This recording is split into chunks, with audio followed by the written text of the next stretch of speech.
Hello everyone, स्वागत है आपका आज की क्लास में और मैं हूं आपका नेट वाला भैया। हाँ जी, चलिए करते हैं आज की क्लास की शुरुआत। सर लास्ट क्लास में ना हम लोग ट्रीटमेंट ऑफ गुडविल देख चुके थे नहीं? हाँ जी, तो आज क्या पढ़ेंगे सर? आज हम लोग रिवैल्यूएशन अकाउंट के बारे में जानकारी लेंगे कि रिवैल्यूएशन क्यों किया जाता है एसेट्स और लायबिलिटीज का। चलिए चलते हैं क्लास में और एक एक चीज करके समझते हैं रिवैल्यूएशन अकाउंट को। देखिए लिखिएगा जी। सबसे पहले हमने क्या किया था, जब हम लोग पार्टनरशिप में आ रहे थे तो ठीक है, तो हम लोगों ने गुडविल का ट्रीटमेंट देखा, न्यू प्रॉफिट शेयरिंग रेशियो देखा नहीं, उसके बाद हम लोग फिक्स्ड फ्लक्चुएटिंग कैपिटल के पार्टनर्स करंट कैपिटल अकाउंट देखे, फिर हमने उसके ऊपर और सैक्रिफाइसिंग रेशियो भी देखा नहीं, ये सारी चीजें हमने कर लिया। ठीक है, पीएल एप्रोप्रिएशन अकाउंट देखा, तो ये सारी चीजें हमने कर लिया।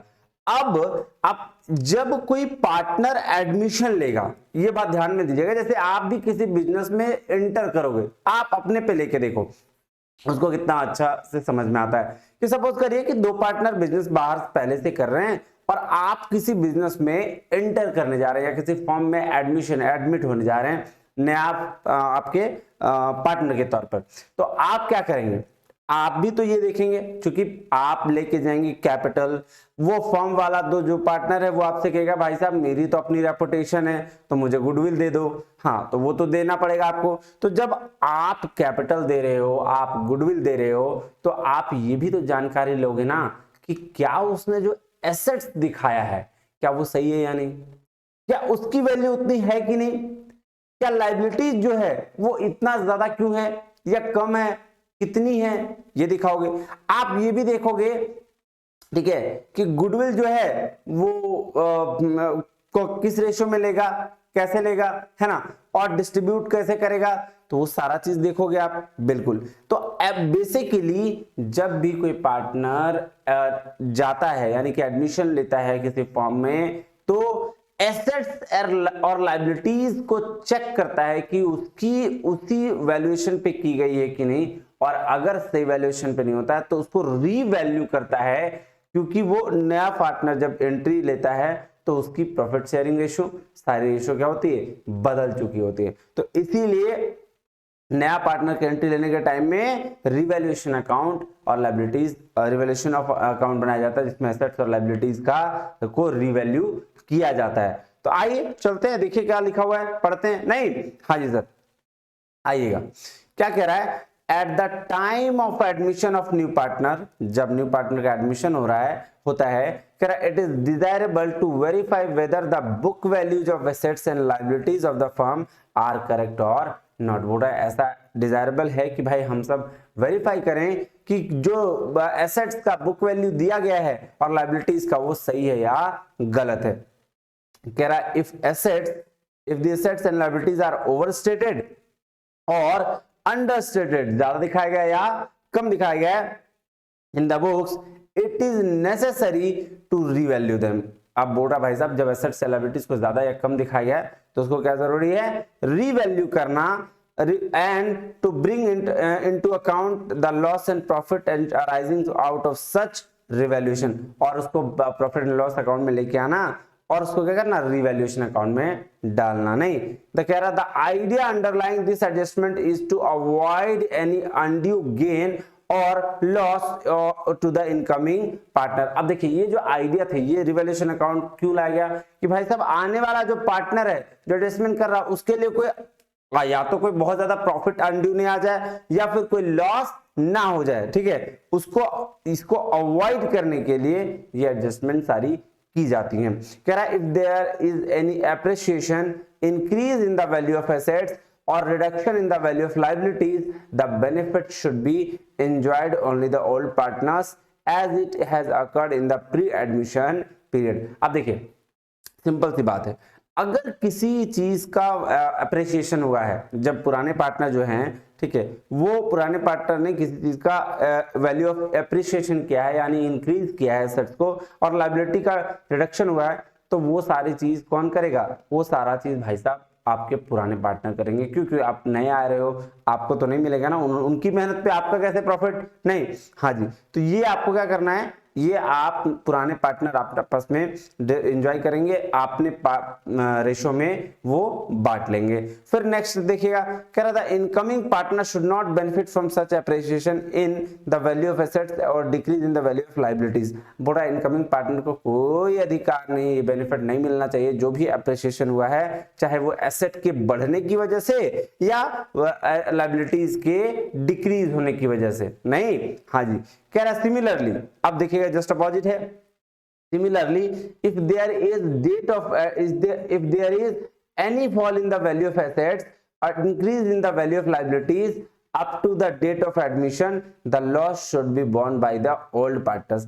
ये भी ठीक बात है भाई साहब, प्रॉफिट जब तुम रखोगे पुराने पार्टनर्स अपने रेशियो में, तो जब नया पार्टनर एडमिट हो रहा होगा तब तक का जो लॉस या डिक्रीज होगा एसेट्स, तो उसको भी तो भरपाई तुम्हें ही करनी पड़ेगी नहीं। हाँ जी, तो सिंपल सा बात क्या कि भाई साहब जब पुराना पार्टनर, जब कोई नया पार्टनर एडमिट ले रहा हो, तो पुराना पार्टनर अगर किसी का एसेट बढ़ रहा हो या फिर लायबिलिटीज डिक्रीज हो रही हो तो उसका बेनिफिट वो खुद लेगा, और लॉस भी अगर हो रहा हो, यानी कि मैं ये कहूं कि एसेट डिक्रीज हो रहा हो और लायबिलिटी इंक्रीज भी हो रही हो, तो भी उसको ही लॉस को भरपाई करनी पड़ेगी नहीं। हाँ, तो इसमें भी दोनों, इसमें इनकमिंग पार्टनर का कोई रोल नहीं होगा। कह रहा था incoming partner should not be affected by the same, और इनकमिंग पार्टनर को इसमें अफेक्ट नहीं होना चाहिए। Hence, the revaluation of assets and liabilities is in the interest of both the old and the new partners। इसीलिए revaluation account जो बनाया जा रहा है वो एसेट लायबिलिटीज का किया जा रहा है, वो दोनों के इंटरेस्ट में है, ओल्ड पार्टनर और न्यू पार्टनर नहीं। हाँ जी सर, आइए देखते हैं। कह रहा था adjustment in the value of assets and liabilities are affected through an account called revaluation account और profit and loss adjustment account. क्या बोल रहा है कि जो रिवैल्यूएशन और revaluation of assets and liabilities हम लोग करते हैं और जिससे अफेक्ट होता है वो सारा एडजस्टमेंट को हम लोग क्या बोलते हैं, रिवैल्यूएशन अकाउंट या profit and loss adjustment account.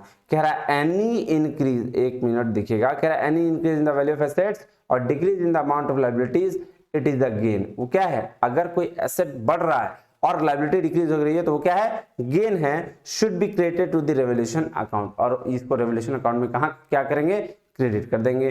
कह रहा है if there is any decrease in the value of assets and increase in the amount of liabilities it is a loss, और इसको डेबिट साइड में डालेंगे, जब उसको क्रेडिट तो इसको डेबिट।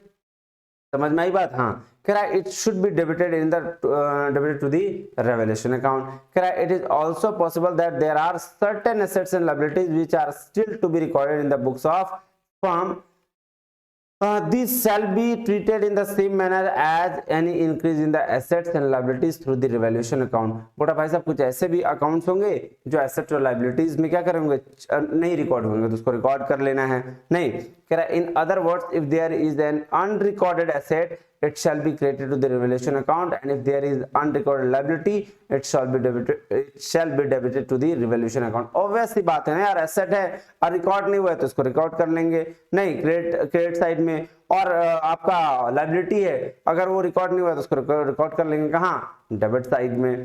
कह रहा है the balance of revaluation account representing profit and loss from the revaluation of assets and liabilities should be transferred to the capital accounts of all partner in their all profit sharing ratio. अब देखिएगा revaluation account में जो profit और loss निकलेगा ये कहाँ चला जाएगा सर, ये टोटल का टोटल चला जाएगा पार्टनर्स के कैपिटल अकाउंट में। क्यों? क्योंकि ये पार्टनर्स ऑल पार्टनर्स के लिए बनाया जा रहा है ना रिवैल्यूएशन अकाउंट। हाँ, तो सर जब एसेट्स बढ़ जाएगा भाई साहब थोड़ा सा बेनिफिट होगा तो भी आपका ऑल पार्टनर्स के अकाउंट में ओल्ड रेशियो में, और अगर कुछ लॉस भी हो जाएगा तो भी कहां, तो भी पार्टनर के ओल्ड रेशियो में नहीं। तो ये कब तक की बात है, रिवैल्यूएशन अकाउंट कब तक की बात है सर, तब तक जब तक नया पार्टनर एडमिशन नहीं लिया है। तो यानी कि जिस दिन नया पार्टनर एडमिशन ले लेगा तो ये नहीं बनेगा, नया पार्टनर के एडमिशन लेने के वक्त ही ये बनेगा, और उससे पहले वाला सारा ट्रीटमेंट किसमें, ओल्ड पार्टनर के अकाउंट के लिए किया जाएगा नहीं। देखिए परफॉर्मा दिया गया है, आइए इसको करके थोड़ा थोड़ा समझ ले, फिर उसके बाद आगे काम करेंगे। देखिए ये रिवैल्यूएशन अकाउंट है, ठीक है, ये पर्टिकुलर्स, ये डेबिट साइड और ये क्रेडिट साइड, सिंपल सा, ये सब तो बेसिक चीजें आपको आती भी होंगी। To asset decrease in the value, अगर एसेट पे डिक्रीज हुआ है तो यहां लिख दीजिए डेबिट साइड में, और अगर एसेट इंक्रीज हुआ है तो क्रेडिट साइड में। उसी तरह से लायबिलिटी जब डिक्रीज हुई है तो क्रेडिट साइड में, और जब लायबिलिटी क्या हुई है आपका इंक्रीज हुई है तो डेबिट साइड में अनरिकॉर्डेड लायबिलिटी है, डेबिट साइड में लिख लीजिए, अनरिकॉर्डेड एसेट है, क्रेडिट साइड में लिख दीजिए। अब यहां से अगर प्रॉफिट मिला तो भाई इसको ट्रांसफर कहां कर दीजिए, पार्टनर्स के कैपिटल अकाउंट में, वोल्ड प्रॉफिट शेयरिंग रेशियो में, और अगर लॉस भी हुआ तो भी पार्टनर्स के कैपिटल अकाउंट में या करंट अकाउंट में ये वाला अमाउंट चला जाएगा। क्लियर है? हाँ जी सर, ये क्लियर है। तो रिवैल्यूएशन अकाउंट क्या हो गया सर? रिवैल्यूएशन अकाउंट जब कोई पार्टनर एडमिशन करता है तो उस समय एसेट्स और लायबिलिटीज को वेरीफाई करने के लिए एक अकाउंट बनाया जाता है, उसको हम लोग क्या बोलते हैं? रिवैल्यूएशन अकाउंट बोलते हैं। Is it clear? हाँ जी सर। आइए चलते हैं हम नेक्स्ट। देखिएगा क्या है, रिटायरमेंट और डेथ ऑफ ए पार्टनर। क्या है जी?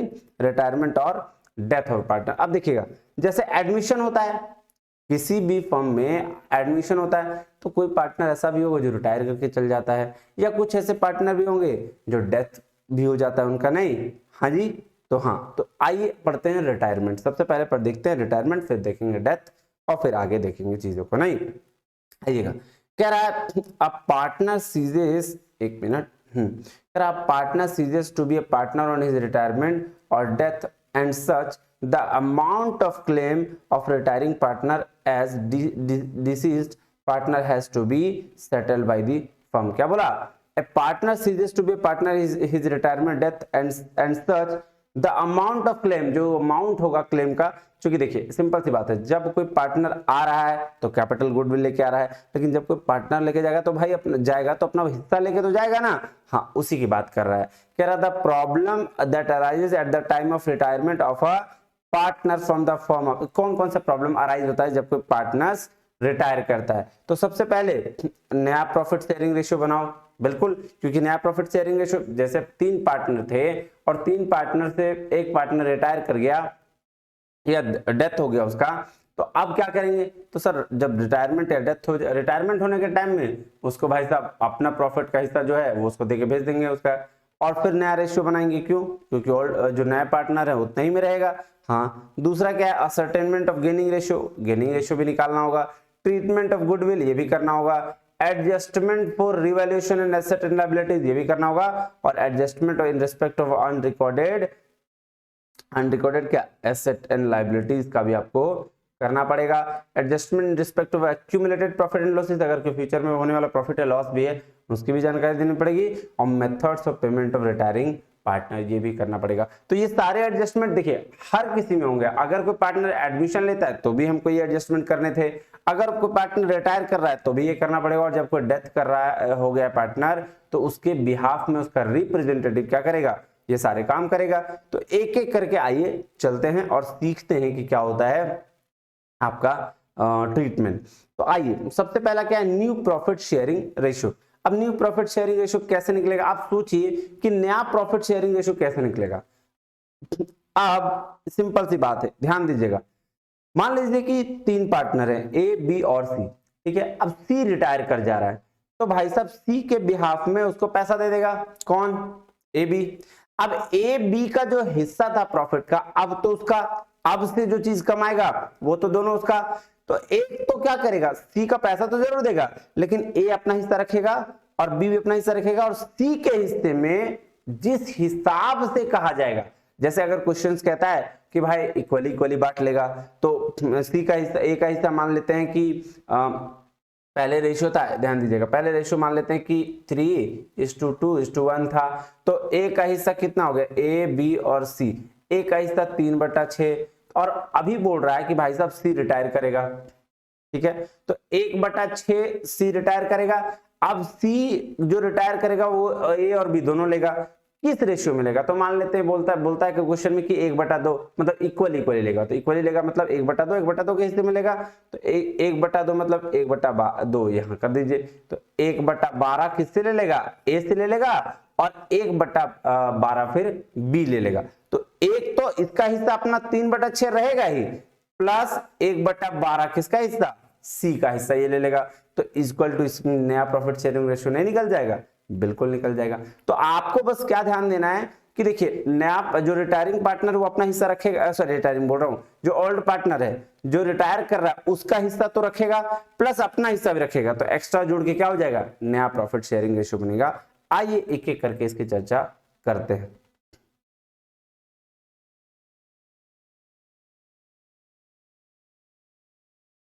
ये देखिएगा क्या बोल रहा है, बोला the new profit sharing ratio has to be calculated in the case of retirement और death since the remaining partner would gain some portion of the retiring और deceased partner share of profit. बिल्कुल सही बोल रहा है कि new profit share ratio calculate करना पड़ेगा जब रिटायरमेंट या डेथ होगा, रिमेनिंग पार्टनर्स क्या करेंगे, कुछ पोर्शन गेन करेंगे, है ना, रिटायरिंग और डिसीज पार्टनर का। बिल्कुल सही कह रहा था, new profit sharing ratio of each remaining partner will be sum of the total of his old share of profit in the firm and the portion of retiring or deceased partner share of profit which he has acquired. This can be expressed in the form of equation ऐसे। अब वही चीज बोल रहा है जो मैंने अभी आपको बताया कि अपना हिस्सा तो रखेगा ही, हम लोग 3 लोग हैं, 3 लोग में एक पार्टनर रिटायर कर गया तो अपना हिस्सा तो हम रह रहे हैं फर्म में, तो हम अपना हिस्सा रखेंगे। उसके साथ जो पार्टनर रिटायर कर गया उसका हिस्सा भी तो हमको मिलेगा। अब किस रेशियो में मिलेगा ये भी डिसाइड नहीं है, ये क्वेश्चन बताएगा। हो सकता है वो कह दे कि इक्वल इक्वली ले लो, हो सकता है वो कह दे कि भाई जिस रेशियो में तुम्हारा मेरा और मेरे एक और फ्रेंड जो मेरा पार्टनर है वो रह रहा है उसी रेशियो में ले लो, हो सकता है वो कह दे कि कैपिटल रेशियो जिस हिसाब से कैपिटल लेके आया था उसी रेशियो में बांट लो। तो रेशियो पता नहीं है, बट मेरा हिस्सा मुझे मिलेगा प्लस जो रिटायर कर रहा है उसका भी हिस्सा मिलेगा। क्यों? क्योंकि मैं भी तो फर्म में कैपिटल ओनर हूं या फिर पार्टनर्स हूं, इसीलिए। तो देखिए इसका एक फॉर्मूला क्या बन गया, new profit sharing ratio equal to old share, पुराना जो शेयर है जो यानी मेरा original share, plus acquired share, जो शेयर हमने एक्वायर्ड कर लिया उसको पैसे के ब्याह में दे दिया। क्लियर है? हाँ जी सर। आइए गेनिंग रेशियो, गेनिंग रेशियो क्या होता है सर? गेनिंग रेशियो मतलब new ratio minus old ratio, है ना। ये देखिए क्या कह रहा है, gaining ratio is calculated at the time of retirement और death of partner, it is the ratio in which remaining partner acquire the outgoing partners or share of profit when the partners retire। जब कोई partner retire करता है the profit sharing ratio of the continuing partner gets change। क्या होता है जब कोई partner retire करता है तो ये जो नॉर्मल जो कंटिन्यूइंग पार्टनर है, ओल्ड पार्टनर कह सकते हैं उसको, वो क्या करते हैं उसका रेशियो चेंज हो जाता है। बिल्कुल, क्योंकि वो जो पार्टनर रिटायर करता है उसका रेशियो भी तो अपने हाथ में ले लेता है, उसका भी तो हिस्सा ले लेता है। हाँ जी सर। तो continuing partner distribute the share of the retiring partner among them. अब गेनिंग रेशियो क्या, new ratio minus old ratio. ठीक है, अब आइए एक एक करके इसका क्वेश्चंस करते हैं, उसके बाद इसकी चर्चा आगे करेंगे। देखिएगा पहला क्वेश्चन ध्यान से पढ़िएगा, और ये केस क्या है, एक केस ये ऐसा आएगा आपके पास, कह रहा when the share of retiring partner is acquired by old partners in an old ratio. देख लीजिए पहला आ गया कि भाई साहब जो पुराना रेशियो है उसी रेशियो में क्या करेगा, पैसा बांट लेगा। बिल्कुल इजी तरीके से पढ़िए क्वेश्चन, ज्यादा अच्छे से समझ में आएगा। कह रहा Amit, Sumit and Puneet share profit and losses in the ratio 3:2:1। Amit है, सुमित है और पुनीत है, ये इसका जो प्रॉफिट रेशियो है 3:2:1 का है रिस्पेक्टिवली। कह रहा है अमित रिटायर कर रहा है and the remaining partner decide to share take Amit share in the existing ratio that is 2:1। ठीक बात, 3:2:1 का रेशियो था और 3 वाला ही हिस्सा वाला रिटायर कर ले रहा है, और 3 वाला जो हिस्सा वाला रिटायर कर रहा है वो बोल रहा है भाई साहब 2:1 का जो सुमित और पुनीत का रेशियो था वो तो रहेगा ही, और उसी रेशियो में बांट लेंगे। मतलब ऐसे हम कहें कि यहाँ पे ये ध्यान दीजिएगा, ये 2/6 हिस्सा है इसका, किसका, सुमित का, 1/6 हिस्सा है किसका, पुनीत का। अब 2/6 और 1/6 है ऑलरेडी। अब इसको चूंकि ये ट्विस्ट, जब ये रिटायर कर जाएगा तो इसका रेशियो क्या हो जाएगा 2:1। अब 2:1 के रेशियो में ही इसको बांट लेना है, नहीं? हाँ कि ना जी, बिल्कुल।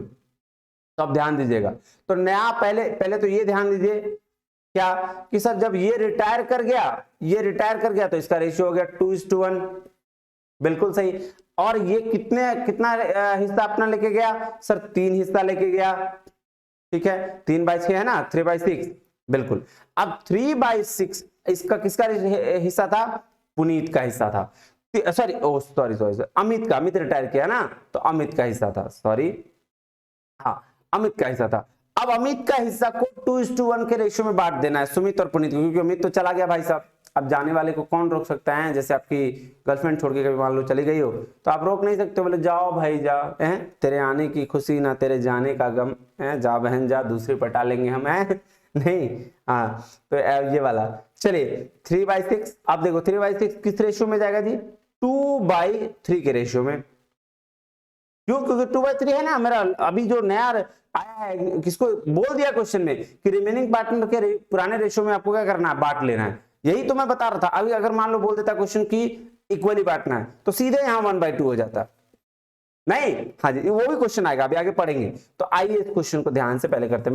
मैं आपको समझा दिया। अब देखिए इस क्वेश्चन में दिया क्या कह रहा है, सॉल्यूशन अब देखिएगा। कह रहा है existing ratio between Sumit and Puneet क्या था, 2/6 और 1/6 था। तो यानी कि 2/6 1/6 को हम 2:1 लिख लेंगे। बिल्कुल लिख लेंगे सर। तो अमित का रेशियो क्या हो जाएगा, 3/6। ये दिया हुआ है 3:1 में, बिल्कुल सही। रिटायरिंग पार्टनर है, इसका रेशियो क्या हो जाएगा, 3/6। इसीलिए Amit share taken by Sumit and Puneet 2:1, 2:1 हो गया, बिल्कुल सही। 2:1 ये जब रिटायर किया, देखिए यहाँ दिया हुआ है रेशियो 2:1। अमित और जब रिटायर किया तो उसका एग्जिस्टिंग रेशियो क्या हो गया, ये 2:1, ये भी दिया हुआ है।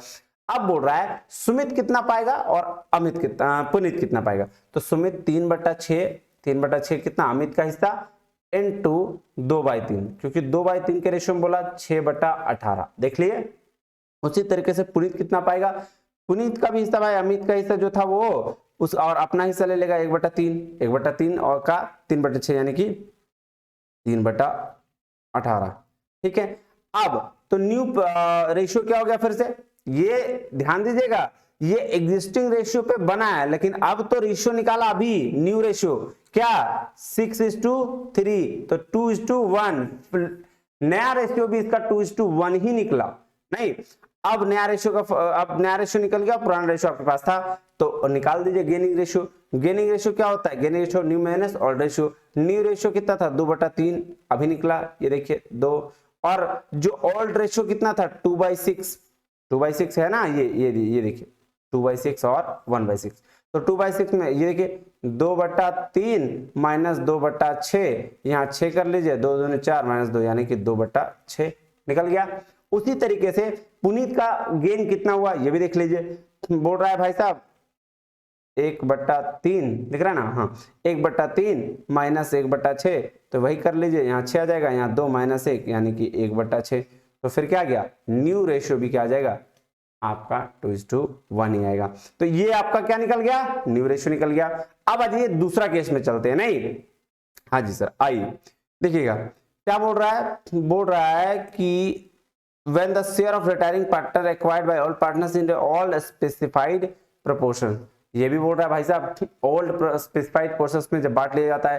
कह रहा अब फिर वही क्वेश्चन कह रहा Amit Sumit and Puneet share profit losses 2:3:1, ये चेंज किया 2:3:1 का रेशियो है। कह रहा sir respectively Amit retire remaining partner decide to share take Amit share equally. ये देखिए वहां 2:1 के रेशियो में बोला था, यहाँ इक्वली बोल दिया, तो अब आपको इक्वली बांट लेना है, ठीक है। Calculate the new ratio and gaining ratio. आई ध्यान दीजिएगा, कह रहा existing ratio between Sumit and Puneet क्या था 3/6 एंड 1/6, बिल्कुल सही, क्योंकि अमित रिटायर कर रहा है। वहां पे तीन रेशियो था, अमित का 3 लिए, यहाँ पे सुमित का 3 रेशियो, 3 यहाँ ले लेंगे।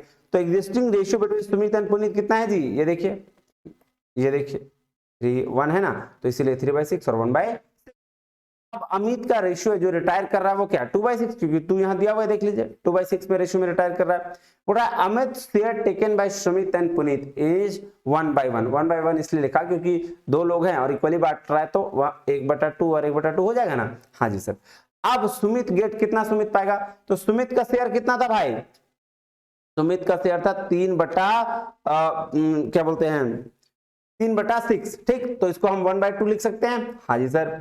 अब देखिए 2/6 हिस्सा किसका, अमित का, तो एक तो भाई किसका हिस्सा लेना है, अमित का हिस्सा भी लेना है हमको और मेरा खुद का हिस्सा, तो ये 1/6 आ गया, 2/6 इंटू 1/2। अब सुमित का नया शेयर क्या हो जाएगा, 3/6 तो ऑलरेडी था इसका सुमित का हिस्सा, और प्लस 1/6 अभी उसको मिला किसके ब्याह में, अमित वाला शेयर, तो 3/6 और 1/6, तो ये क्या हो जाएगा 4/6। सुमित का नया शेयर निकल गया। समझ में आ रहा है क्लियरली, हाँ बिल्कुल आ रहा है सर। फिर से बता दे रहा हूं। अब पुनीत का हिस्सा देखिएगा, पुनीत 2/6 हिस्से के लिए था, बिल्कुल सर, नहीं सॉरी पुनीत 2/6 हिस्से के लिए नहीं था, पुनीत जो अमित का शेयर ले रहा है वो 2/6 हिस्से में ले रहा है। तो 2/6 हिस्से में ले रहा है, किस रेशियो में ले रहा है 1/2, क्योंकि इक्वली ले रहा था, तो 1/2 आपका सुमित भी लिया और 1/2 पुनीत मिलेगा। और 2/6 हिस्सा किसका था सर, 2/6 हिस्सा अमित का था, रिटायरिंग पार्टनर का, तो हम क्या कर रहे थे 2/6 इंटू 1/2 यानी कि 1/6 इसका भी आ जाएगा। ठीक है, अब 1/6 किसका हिस्सा था, एक तो अमित का हिस्सा ऑलरेडी देख लो, सॉरी अमित बोल रहा हूं, पुनीत का हिस्सा ऑलरेडी 1/6, और जो अमित से हिस्सा मिला, रिटायरिंग पार्टनर से हिस्सा मिला, वो भी कितना मिला 1/6 ही मिला। तो 1/6 और 1/6 क्या हो जाएगा 2/6। तो इसीलिए नया रेशियो क्या हो जाएगा 4:2, क्योंकि 4/6 और 2/6 आ गया तो 4:2 यानी कि 2:1। तो न्यू रेशियो क्या हो जाएगा जी 2:1। और गेनिंग रेशियो क्या हो जाएगा 1:1। नहीं, हाँ जी सर, चलिए गेनिंग रेशियो, क्योंकि वही रेशियो है ना जो आपका बोला इक्वली बांटने के लिए, तो वही गेनिंग रेशियो आपका हो गया। अब चलिए केस नंबर 3 में चलते हैं। नहीं, हाँ जी सर, आइए। But when the share of retiring partner is acquired fully by one of the continuing partners, ये भी एक ही केस बन सकता है कि भाई 3 पार्टनर थे और 3 पार्टनर्स में से क्या हुआ, जो रिटायरिंग पार्टनर था उसका सारा शेयर एक ही पार्टनर रख लिया। क्यों, क्योंकि उसने ज्यादा कैपिटल लगाया था। कोई भी रीजन हो सकता है, मैं रीजन एक की बात नहीं कर रहा, तो कोई भी रीजन हो सकता है। तो उसने क्या किया, अकेले सारा शेयर रख लिया। आइए क्वेश्चन पढ़ते हैं, समझ में आ जाएगा। कह रहा है Amit, Sumit and Puneet share profit and losses in the ratio 4:5:2, 4-5-2 के रेशियो में रखा है इसने क्या, प्रॉफिट एंड लॉस का शेयर। अमित रिटायर कर जाता है, यार अमित को रिटायर बहुत कर रहा है यार, हर बार दूसरा को करता है, कोई बात नहीं, अच्छा चलो कोई बात नहीं। And Puneet acquires Amit share, Sumit का कोई रोल नहीं है यहाँ अमित रिटायर किया और पुनीत हड़प लिया शेयर को। सुमित को बोला तुम साइड रख, तो अमित पुनीत ने सारा शेयर ले लिया। Calculate the new ratio and gaining ratio. अब ध्यान दीजिएगा, अब तो सिंपल है, केस तो बड़ा सिंपल है, एक ही काम ही करना है। पुनीत का नया शेयर क्या हो जाएगा जी, आप देख लीजिए, पुनीत का शेयर अभी क्या है 2/11 है, और किसका शेयर उसने ले लिया, अमित का शेयर ले लिया। तो 2/11 में 4/11 अपने साथ ऐड कर लिया, तो क्या हो जाएगा 6/11। सिंपल, एकदम सिंपल है भाई साहब। ये 2/11 किसका, पुनीत का शेयर। बोला क्या कि हम अमित का शेयर सारा सुमित को दे दे रहे हैं, तो अमित का शेयर कितना था 4/11, दोनों को जोड़ दो तो 6/11, यही तो हो गया आपका पुनीत का नया share. Sumit shares remains unchanged.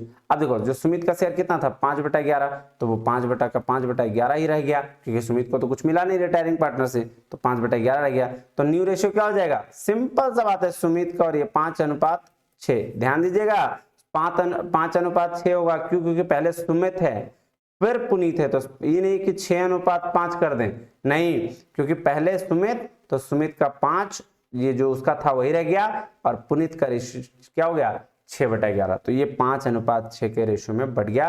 अब बोला सुमित का गेन कितना हुआ भाई, कुछ नहीं, क्योंकि 5/11 था और 5/11 रहा है तो नील हो गया।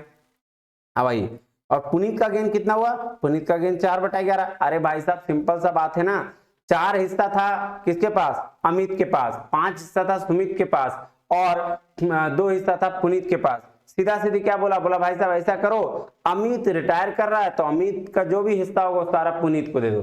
तो अमित के हाथ में 4 हिस्सा था, चारों हिस्सा जाके पुनीत के पास जुड़ गया, तो बच गया, तो कितना हो गया 6ठा हिस्सा हो गया ना जी, 6 हिस्सा बन गया ना। 5 हिस्सा का 5 हिस्सा रह गया किसके पास, सुमित के पास, क्योंकि उसके पास ऑलरेडी 5 था, तो 5 और रेशियो 6 हो गया। हाँ, तो 5 हिस्सा किसके हाथ में, सुमित के हाथ में, और 6 हिस्सा पुनीत के हाथ में।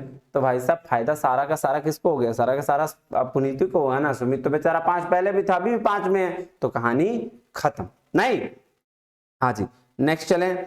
अब देखिएगा जी ट्रीटमेंट ऑफ गुडविल है, इसमें भी 2 तरह का गुडविल है। आइए फटाफट इसका ट्रीटमेंट देख लेते हैं, कोई ज्यादा खास है नहीं। तो ट्रीटमेंट ऑफ गुडविल क्या कह रहा है when the goodwill does not appear in the books. तो इसका एंट्री क्या हो जाएगा, ध्यान दीजिएगा, इसका एंट्री जो होगा gaining partners capital current account debit to retiring partner capital current account. और when goodwill appears in the book, जब गुडविल अपीयर है बुक में तो क्या हो जाएगा, तो हो जाएगा all partners capital account debit to goodwill account. ये देखिएगा ध्यान से, बस कुछ नहीं, इसमें थोड़ा याद रखने का, अगर याद रख पाए ठीक है, नहीं तो इसको दिमाग नहीं लगाना ज्यादा, क्योंकि हमें क्वेश्चन 100 ही बनाने हैं, 150 क्वेश्चन आते हैं। तो इसलिए जो हो रहा है ठीक है, नहीं हो रहा है 1-2 बार कोशिश करिए समझने का, फिर भी नहीं हो रहा है कुछ टॉपिक्स छोड़ भी देने चाहिए, छोड़ दो। वैसे सारी चीजें मैं बताऊंगा, मेरे तरफ से कोई कमी नहीं रहेगी, लेकिन आपके समझ के ऊपर है, ठीक है। 90% केस में आपको समझ में आ जाएगा, 10% केस में अगर नहीं आ रहा तो छोड़ दो, ज्यादा लोड लेने की जरूरत नहीं, 1-2 टॉपिक छोड़ोगे तो भी कोई फर्क नहीं पड़ने जा रहा है। चलिए, तो आज के लिए इतना ही, ये सारा चीज हम लोग आके अगली क्लास में करेंगे, डेथ ऑफ अ पार्टनर और डिसोल्यूशन ऑफ पार्टनर, ये सारी चीजें हम अगले क्लास में करेंगे। मिलते हैं अगले क्लास में, तब तक के लिए बहुत बहुत शुक्रिया, थैंक यू वेरी मच, जय हिंद। और हाँ, एक इंफॉर्मेशन दे दूं कि अगर आपने टेलीग्राम चैनल नहीं ज्वाइन किया है तो ज्वाइन करिए, और रात के 8 बजे पेपर 1 और पेपर 2 कॉमर्स 9 बजे जरूर देखिए क्लास, आपको होगा फायदा, क्योंकि नेट वाला भैया करा रहा है जी फ्री में यूट्यूब पे क्लासेस, पूरी की पूरी कोर्स, एक भी चीज बाकी आपके नहीं रहेगा, इस बात की गारंटी मैं दे रहा हूं। चलिए, जय हिंद।